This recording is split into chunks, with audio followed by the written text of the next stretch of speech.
Olá pessoal, tudo bem? Eu sou o Dr. Rafael Manzini, cirurgião plástico. Hoje estamos aqui com a super chefe Débora. Hoje vai ser um papo mais descontraído, depois a gente vai falar um pouquinho também de técnica cirúrgica, né, de procedimento, tudo isso, mas agora é um momento um pouquinho mais descontraído para a gente conhecer um pouquinho melhor o Dr. Rafael. Então, Doc, primeira pergunta. Dentro da sua trajetória assim, na medicina, e aí a gente pode falar, né, como cirurgião plástico, ou mesmo que seja antes, qual foi o momento mais marcante pra você, assim? Tem algum momento que você se lembre como, cara, isso aqui me marcou, é uma coisa que eu sempre lembro, alguma situação, alguma coisa que você vem, assim, à sua mente? Eu acho que tinha muita ligação com meu pai, né? Então, mesmo na época que eu jogava tênis e focava muito nessa parte de esporte, estava, né, no colégio, a gente acompanhava muito, então ele vivia, né, ele fazia parte clínica, né, então rotina de hospital, consultório, e eu tinha muito essa ligação com ele, passava visita com ele final de semana, né, e isso na faculdade a gente fazia muito, era um programa que a gente tinha, então ele tinha que passar visita nos pacientes dele de enfermaria, de rotina de clínica médica, né, e aí eu passava com ele final de semana. E aí eram muitos casos marcantes, né? Porque eu estava no comecinho ali da carreira e era uma enfermaria de altíssima complexidade, né? Então eram sempre coisas que marcavam muito e interessante que motivavam muito, né?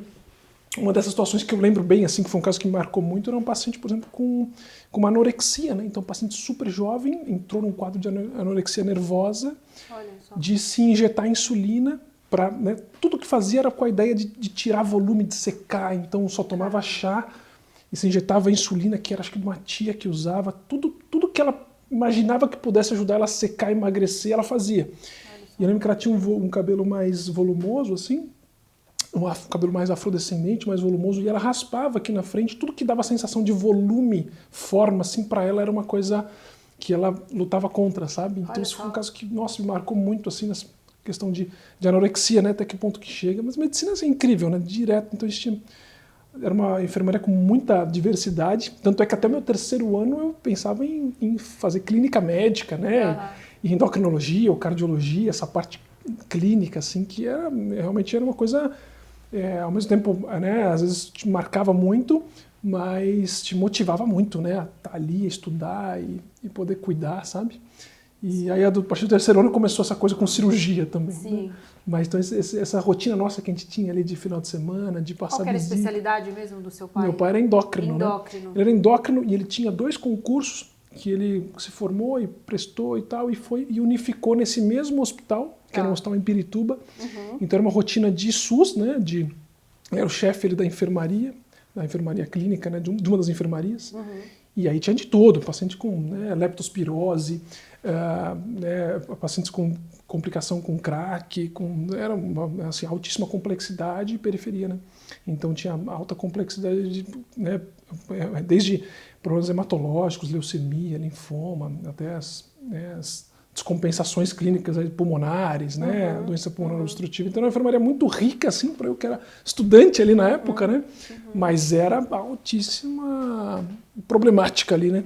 Social e técnica ali mesmo, né? Recurso e tal. Mas aí meu pai amava aquilo, assim, ele equilibrava, né? Ele fazia o consultório na parte da tarde e fazia todos os dias da manhã essa rotina dele. Ele era muito mão na massa, assim, era muito querido com os funcionários, cuidava muito bem dos pacientes, então assim, era bem gostoso ali. Impactava então, muito a vida das pessoas. Muito, redor, muito, né? porque imagina, era um chefe ali, né? Mas ele tinha essa proximidade total com os funcionários, a enfermeira dele estava com ele há mais de 15 anos, né? Era super braço direito, então ele tinha essa coisa pessoal assim da medicina que, né, não tem jeito, motiva muito a gente. Eu acho que é muito comum, né, a gente ver pessoas que nasceram numa família, às vezes, que tem um pai que é médico, que tem uma tia que é médica, que tem um irmão que é médico, enfim, acaba vivendo nesse ecossistema e é uma coisa que encanta muito, porque é um perfil, né? Eu acho que isso é super importante, super comum, mas legal, muito bom. Um outro ponto, então esse, sem dúvida, da medicina foi o que mais me marcava, essas visitas de final de semana. A gente tinha na faculdade uma discussão de caso semanal, né?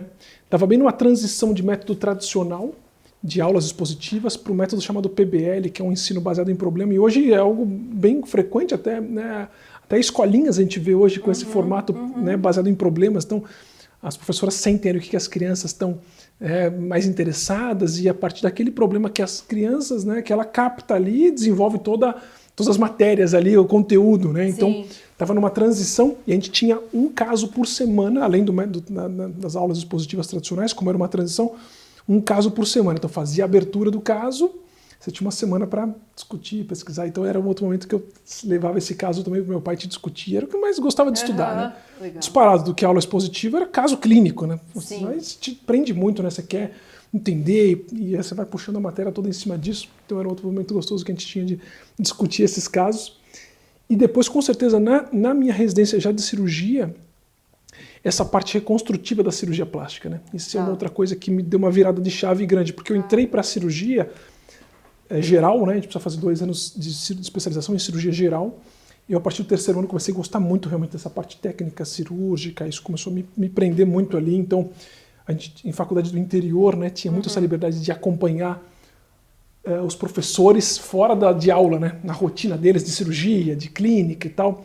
Então, a gente tinha muito essa abertura em contato, né? Um mundo pequeno, né? Cidade de interior. Sim. E aquela vivência ali dos professores com os alunos. Então, tinha muito churrasco de fim de estágio. Tinha essa proximidade, né, muito grande com os professores. Então, comecei a acompanhar muito fora, né, a rotina de cirurgia, ia acompanhar a cirurgia aqui, em outro hospital, final de semana, férias, ficava ali em algum serviço acompanhando. Então isso começou a me cativar muito, mas eu entrei para a cirurgia geral sem ter muito contato com cirurgia plástica, né? Sim. E ali durante esses 2 anos na USP, né, no Hospital das Clínicas, que a gente roda em tudo, né, cirurgia infantil, cirurgia cardiovascular, cirurgia gastro, pronto-socorro, né, emergências, você vai rodando por tudo, urologia. Ali que a plástica realmente me pegou, assim. E especialmente ali tinha muita cirurgia reconstrutiva, né? Então essas cirurgias, e uma delas que realmente, 2 que me pegaram muito, assim, que eu estava rodando ali naqueles 2 meses de estágio na plástica. Uma delas foi uma reconstrução mamária, né? Tá. Que assim, imagina, o pessoal da mastologia foi uma lesão bem avançada, ali, um tumor mais avançado, fez toda a retirada, todo o tratamento, e entrou a plástica em seguida e rodou o tecido muscular, com pele, com enxerto de gordura, com prótese, fez uma reconstrução ali, que você fala, poxa, mas não tinha ideia que uma coisa dessa, meio cirúrgica, meio artística, mas que loucura, sabe? Reconstruir uma mama assim, após uma retirada de um câncer de mama avançado. E o impacto que isso tem, né, na vida daquela paciente, né, nossa. Depois de tanta coisa. E uma coisa toda de planejamento tridimensional, que envolve material, envolve técnica, envolve, né, acabamento, assim. Nossa, essa cirurgia realmente me deu uma balançada ali. Puxa, será que eu vou fazer cirurgia plástica? Então, uma coisa que eu nunca tinha pensado assim. E uma outra lá, tinham muitas situações de reconstruções faciais. Então, lábio leporino, cirurgias de diversas deformidades traumáticas, né, reconstruções completas de orelha. Então, é um serviço de referência, né, para as reconstruções complexas. E uma delas era uma síndrome de Romberg, que se chama, que é uma atrofia do M-rosto. E de uma paciente jovem, assim, super simpática, ela é algo progressivo, né? E aí o procedimento, fez algumas sessões, mas o procedimento era uma lipoenxertia facial, então é uma reabsorção de partes moles, né, de tecido superficial, e vai acontecendo essa atrofia. E aí as sessões eram de lipoaspiração, coletava a gordura, tratava essa gordura, separava, e até na época estava acontecendo um trabalho, um estudo científico lá com enriquecimento de células-tronco ou sem, um acompanhamento por tomografia para ver qual que, né, tinha uma maior pega e tal. E aí a gente via, né, aquela gordurinha toda preparada, quer dizer, parece um preenchedor, um ácido hialurônico. Sim. Vinha aquele acabamento de preencher as areazinhas, né, para simetrização com o lado contralateral da face, então preenchendo, ganhando, nas sessões subsequentes deixando aquela reconstrução super, né, equilibrada, assim, uma simetria, algo que impacta tanto na autoestima, né? Demais. Então essa outra cirurgia facial que também, 2 coisas que me motivaram muito era de querer aprofundar mais na plástica, entender mais e conhecer, né, esse lado reconstrutivo, assim, as microcirurgias. Mas essas 2, reconstrução facial e reconstrução mamária, foram 2 que me mexeram ali durante a residência, né? Mas até o pessoal que vem acompanhar, alunos que vêm acompanhar a cirurgia, residentes, né, depende da fase, é muito gostoso para quem se identifica assim com essa parte médica, seja clínica, cirurgia e tal, isso de passar por tudo e acompanhar e realmente abrir as portas para ter esses contatos todos. Sim. A pessoa vai se achar porque é muito vasto, sabe? Sim. É muito gostoso, assim. Eu acho que até uma curiosidade, né, das pessoas, eu até ia fazer outra pergunta, mas já que você começou a falar nisso, eu acho que é uma curiosidade que a maioria das pessoas que eu conheço tem, que não sabem muito bem como é que funciona essa jornada na medicina, né? Então, todo mundo sabe que vocês estudam por muitos anos, e aí conta pra gente, né, um pouquinho, assim, como é que é esse caminho do médico? Ele começa na faculdade, fica X tempo, depois ele vai fazer uma residência, e em que momento que ele escolhe para onde que ele vai, aí tem a questão do título, da especialização. Como que é essa trajetória do médico, Doc? Basicamente, você, depois do vestibular e tudo, né? Você entra para a faculdade de medicina, são 6 anos. Tá. E o último ano a gente, né, tem a formatura, etc. Então você se forma, né, médico, com diploma e tal, e tem a habilitação ali para trabalhar em serviço básico de saúde, em pronto atendimento. Nesses 6 anos, até desculpa de coração, mas só uma curiosidade, uma pergunta também. Nesses 6 anos, vocês têm uma espécie de internato? Sim. Como então, os últimos 2 anos. Tá, exatamente. Entendi. Os últimos 2 anos, você já está numa rotina ali integrada no teu hospital-escola, como se chama, né? Entendi. Então, as faculdades em geral têm esse... por exemplo, em Sorocaba a gente tinha 3 hospitais-escola, então onde os 100 alunos, né, por turma ali frequentam diversas especialidades. Então você roda nos últimos 2 anos, você já faz parte do serviço hospitalar. Já é um hospital, né, chamado até assim, hospital-escola, porque daí os alunos eles têm as suas funções ali e acompanham os procedimentos, tem as discussões. Então são hospitais que focam muito bons para os pacientes da região, porque são hospitais muito bem estruturados assim para a região, serviço público, né, e com muito recurso. Sim. E ao mesmo tempo muito positivo para os alunos que estão ali nessa fase de aprendizado, então muito rico em casos complexos, em né, variabilidade de casos e complexidade e número de casos também. E você passa a visita e evolui, né, prescreve, acompanha, sempre com alguém supervisionando, alguém discutindo. Entendi. Então forma a escadinha, né, forma essa hierarquia. Os internos, que são esses, né, esse internato, que são os últimos 2 anos da faculdade. Tá bom. Depois os residentes, né, de primeiro ano, segundo. Então vai formando essa escadinha de tudo que for para tirar dúvida, para discutir caso, né, até os chefes, as visitas clínicas mais formais. Então basicamente 6 anos, mas aí você forma como clínico geral, né? Tá bom. E aí, né, boa parte dos colegas opta por prestar residência. E aí vem um concurso. Você presta, né, uma prova, ali, um concurso, daí normalmente afunila bem, né, o número de formandos e cada vez mais, né, com maior número de faculdades, aí, mais gente se formando, cada vez o funil fica mais estreitinho. Mas aí você presta um concurso para determinados hospitais, né, em geral os que você tem mais ali a preferência da tua região, os que têm né, uma reputação melhor ali naquela área que você está escolhendo, né? Para você fazer a sua residência. Você já escolhe um tema, já é uma residência em cirurgia geral ou é cirurgia plástica já? Como que é normalmente? Algumas especialidades você precisa fazer um pré-requisito. Então, por exemplo, o colega falou, puxa, eu quero cardiologia. Ele precisa fazer primeiro 2 anos de clínica médica, para daí prestar outra prova, outra residência. Pode ser que passe, pode ser que não passe, fica um ano trabalhando, estudando, para depois passar de novo. Então, esse caminho, às vezes, ele vai direto, às vezes você, né, é convocado para o exército, ou trabalha um ano, depois... Entendi. Tem várias a gente tem, daí basicamente você, por exemplo, a oftalmologia, então você presta e vai direto.